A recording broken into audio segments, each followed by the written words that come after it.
Welcome again to my channel, to Democracy Catastrophe. So, a little bit of good news, somewhat. Um, I got hired.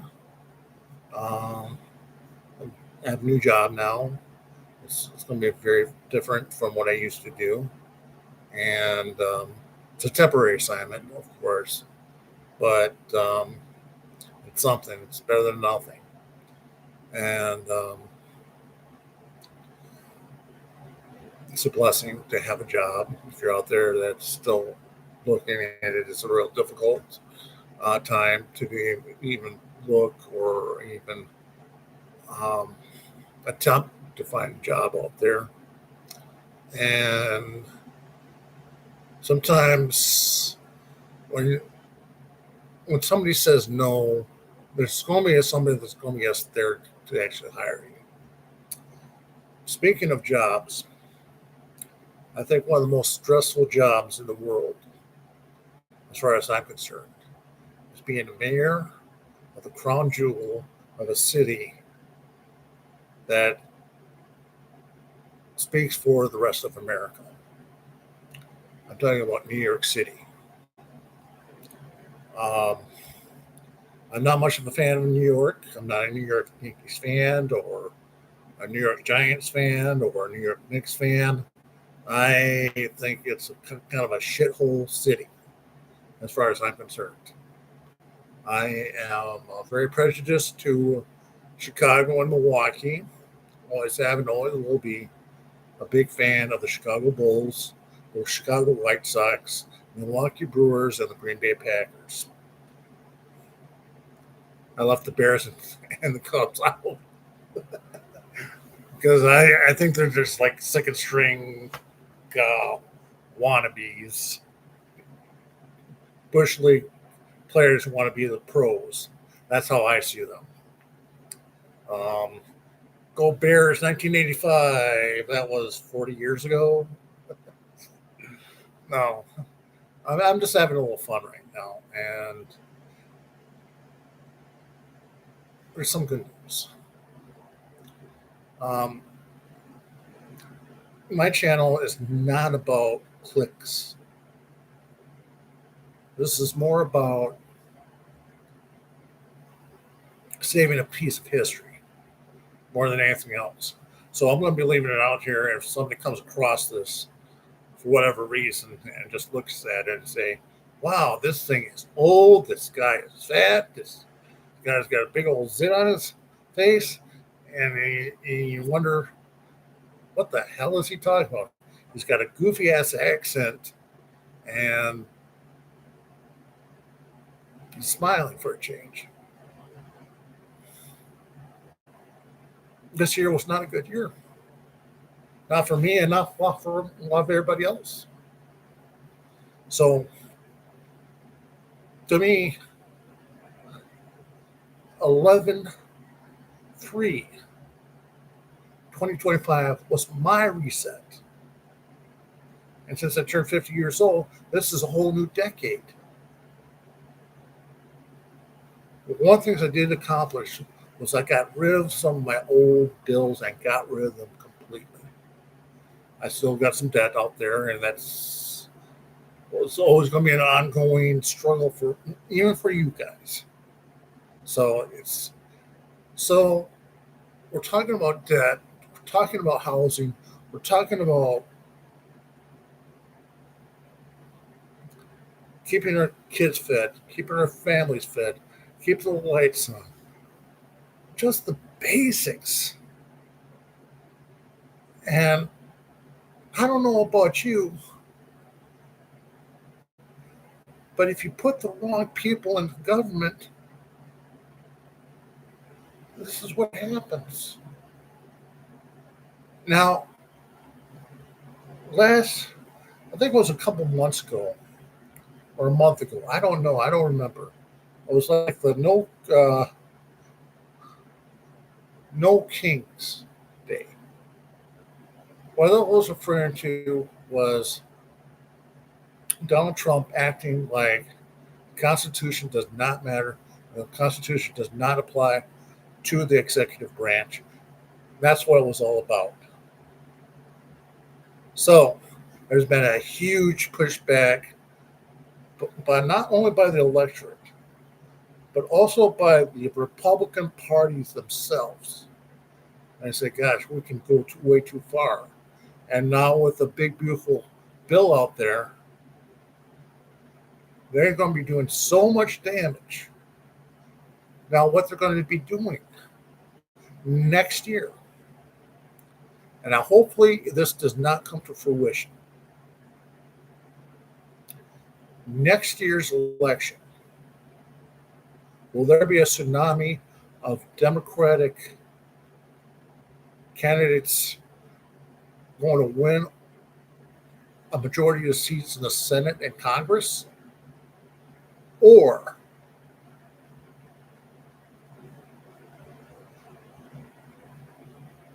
is Donald Trump going to successfully cheat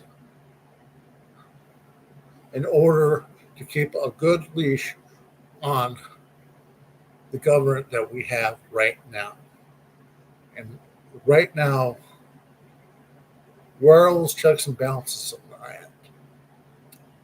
And I'll tell you one thing, they do not exist in DC. They exist in the states, which may be a good thing. Depends upon what state you're at. Depending upon what your GDP is, depending upon the employment status is, depending upon the tax status is, it depends upon a lot of things. And right now, California and New York is pretty much the bastion of United States wealth. You can think of Texas and Illinois as the two other states that pretty much fundamentally kind of help the rest of the states that are in dire need. I'm not trying to disregard every other state, but most of them, if you're on a coastline and you're in a big metropolis like Los Angeles or New York, chances are there's a crown jewel of bastions of wealth inside that city, inside that state, and that just flourishes throughout. Name the millionaires and billionaires that are out there who love Wall Street. Now, the New York mayor has barely a smidgen of power when it comes to Wall Street. That's pretty much on a federal level altogether. Wall Street is sort of like the Iron Curtain of protecting the 1%, 1/10 of the 1%. That's how powerful Wall Street is. They have been dominant for over 200 to 300 years. And that's no joke. It's not a joke. It's a bastion of wealth next to Chicago. Possibly the number two metropolis that kind of holds up like a bastions of wealth throughout the Midwest. So what am I really talking about? When I used to live in Chicago, you can actually see the difference between the rich and the poor by the road. Who sits on what side of the road? Poor on one side, where there's like a high crime and there's a lot of police activity, next to the other side of the city, other side of the street, where there's condos, malls, clubs, businesses, and on the other side, it's the projects,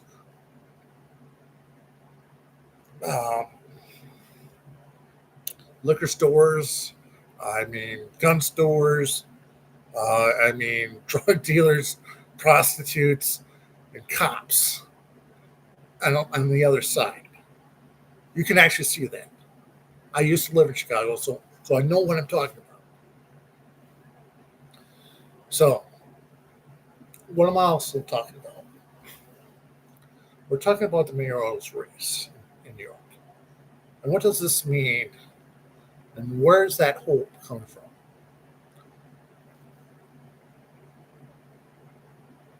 Let's go back to 1980. Lee Atwater. He was a firm believer that there's no such thing as good government at all. He believes that government should be the least intrusive entity when it concerns commerce and how we treat other people. And we're talking about taxation. So let's look at it this way. If you're the president of the United States and you see New York going in the direction that you do not want it to go, the winds of power change when there's like a lot of money in one city can actually change the direction of how people vote. If you're angering a lot of people outside the bubble of DC and making everybody happy inside the bubble,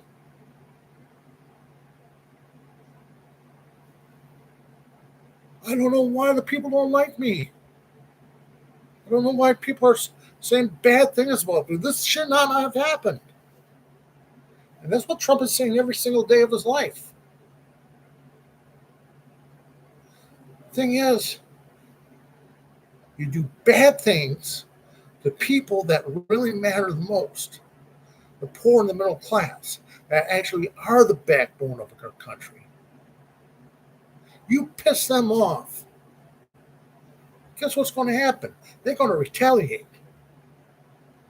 Even Trump even knows that he cannot run for a third term.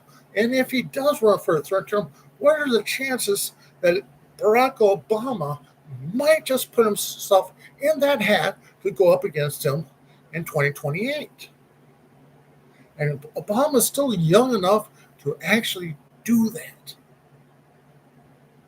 If the rules apply to Trump, then that also applies to Obama. Even though I've disagreed with Obama so many times on many issues, I think who's in the running for the presidency is going to affect the outcome of our states and local elections going forward from 2028. But that's always been true. But we're going to be talking about this guy. He's got a funny name to him. I'm not trying to be judgmental or prejudiced, but if you put your name out there and is very, very unique, people are going to pay attention. Who's this?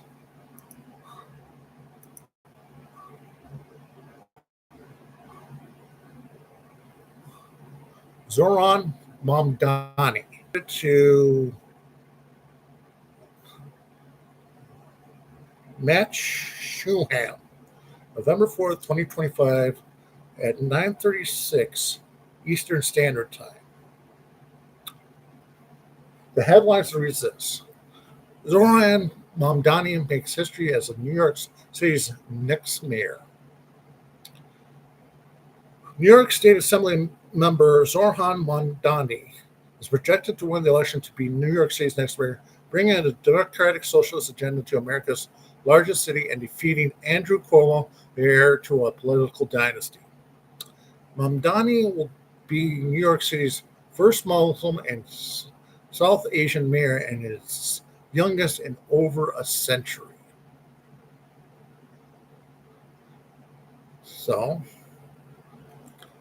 does that really matter? No, but this is what really matters. In the second subheadline, Mamdani ran on affordability agenda. The three-term state lawmaker won the mayoralty on a simple message: make the most expensive city in the country affordable for working people. By midsummer, when Mamdani shot Cuomo with an underdog's upset in the Democratic primary, ultimately beating him by nearly 13 points, Mamdani rally crowds could finish his sentences for him. He's running to freeze the rent, make buses fast and free, and deliver universal child care. The policy trio became a hallmark of the campaign. These are not just city slogans, these are commitments. The 34-year-old said at a massive rally in Queens. Cornerstone says ahead of election, we say that them not simply to inspire, but because it's what we will deliver. Mamdani has an extensive platform, but he is focused on more than 2 million New Yorkers who live in rent-stabilized buildings. The rents proposes to freeze, and the millions more who struggle with slow public transport and the burden of childcare and day-to-day essentials. His proposal establishes free childcare for children 6 weeks to 5 years old, opening one of the city's largest grocery stores in each borough, spending billions accelerating the pace of affordable housing construction and easing regulations that slow down even market rate construction.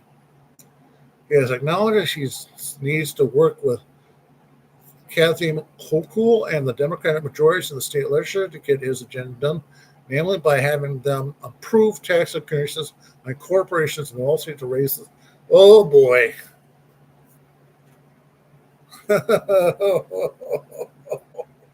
Oh my gosh. Uh, I have to laugh.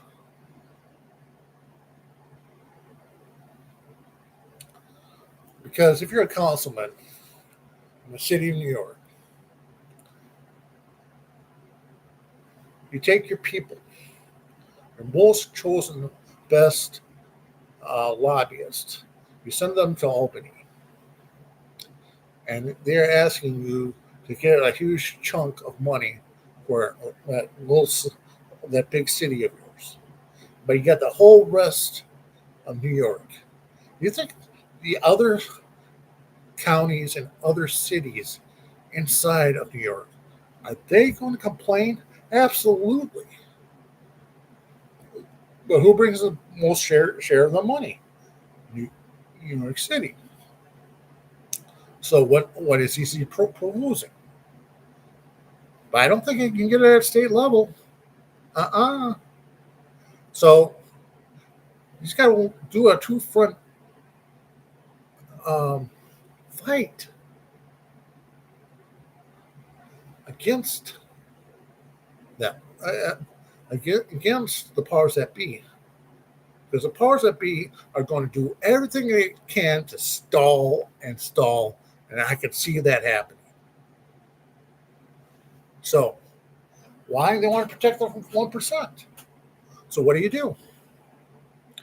Now you got a mayor. Now you need your aldermen to not fall in line, but be on board. The same thing, I guess, with the mayor to get this agenda across. One man cannot do that on its own. So you need a team of councilmen to get a huge chunk of that money back from the taxes that they paid out to come back into that city to pay for everything that's on his agenda.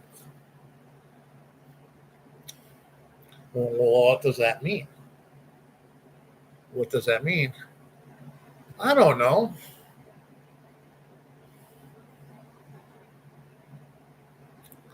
Tourism might just go up. Who knows? A lot cleaner streets, cleaner New York. Some places that are kind of abandoned be turned into parks. Be also part of an extension of what's that? Uh, Central Park. So, what am I saying here? Just because you won an election doesn't mean you're going to get anything done. You read the headlines. If they can get things done in New York, if you can get things done in New York, what's the excuse for the President of the United States for not getting anything done to help the American people? Just saying.